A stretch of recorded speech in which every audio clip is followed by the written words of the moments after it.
নমস্কার বন্ধুরা, আমার চ্যানেল টুকুস কিচেনে আপনাদের স্বাগত। বন্ধুরা, এই প্রথমবার আমি পাবদা মাছের রেসিপি আপনাদের সাথে শেয়ার করছি। আর এটা মিডিয়াম সাইজের পাবদা আছে। পাবদার মধ্যে সবার প্রথমে ধুয়ে পরিষ্কার করে ওর মধ্যে নুন আর হলুদ আর 1 চামচে কাঁচা সর্ষের তেল দিয়ে এটাকে মাখিয়ে ভাজবো। মাখিয়ে আগে 10 মিনিটে রেখে দিতে হবে।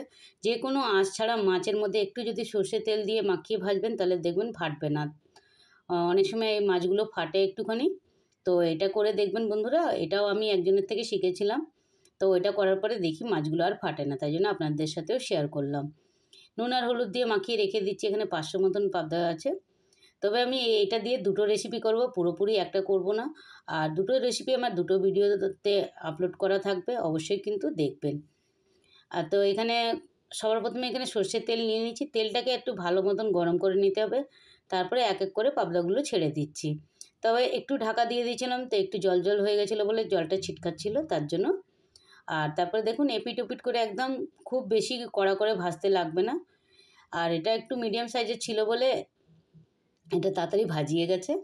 এই দেখুন এইভাবে করে ভাজতে হবে, খুব বেশি কিন্তু কড়া করিনি। সব মাছগুলো আমার ভাজা হয়ে গেছে। তারপরে সেই কড়াইয়ের মধ্যে তেলের মধ্যে একটুখানি দিয়ে দিচ্ছি জিরে, গোটা জিরে আর একটা স্লাইস করা পেঁয়াজ। পেঁয়াজটা দিয়ে এটাকে নাড়াচাড়া করে নিয়ে একটু নরম বাদামি কালার হওয়া অবধি এটাকে ভেজে নেব, খুব বেশি লাল করব না।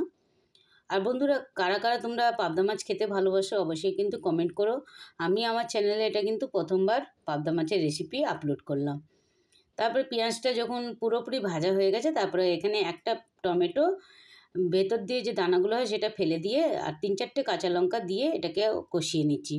সুন্দরভাবে যখন নরম হয়ে ভাজিয়ে গেছে তারপরে দিয়ে দিচ্ছি সামান্য একটু হলুদ আর স্বাদ মতন নুন আর 1 চামচে থেকে একটুখানি কম দিয়েছি এখানে আদা বাটা।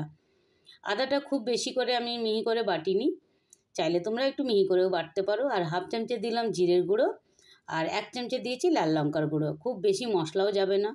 আর করাটা তো খুবই সহজ, বাস আর কিছু না বন্ধুরা। এবার মশলাগুলো সুন্দরভাবে কষিয়ে গেলে এর মধ্যে স্বাদ মতন নুনটাও দিয়ে দেবে, এটা আমার বলা হয়নি।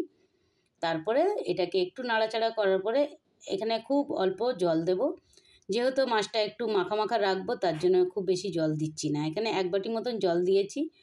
আর মশলাটা কষানোর সময় একটুখানি আমি ধনেপাতাও দিয়ে দিয়েছি, চাইলে তোমরা নামানোর সময়ও দিতে পারো। বাস আর কিছু না, 1/2 বাটি মতন জল দিয়েছি। জলটা কিন্তু একটু উষ্ণ গরম ছিল। জলটা যখন পুরো ফুটে এসছে তারপরে মাছগুলোকে আস্তে আস্তে সাজিয়ে দিয়ে ঢাকা দিয়ে আমি রেখে দিয়েছিলাম। বাস এটা মাখা মাখা হয়ে গেলে এটা নামিয়ে নিয়েছি। এই দেখো বন্ধুরা কত সুন্দর হয়েছে। আর খেতে তো দুর্দান্ত হয়েছে। পাবদা মাছ করাটা কিন্তু খুব সহজ আর খেতেও সেরম স্বাদ। একটা মাছ দিয়ে কিন্তু পুরো ভাত খাওয়া হয়ে যায়। তো বন্ধুরা, রেসিপিটা কেমন লাগলো অবশ্যই কমেন্ট করে জানাবে। আর ভালো লাগলে একটা লাইক শেয়ার করতে ভুলো না। ভিডিওটা দেখার জন্য অনেক অনেক ধন্যবাদ।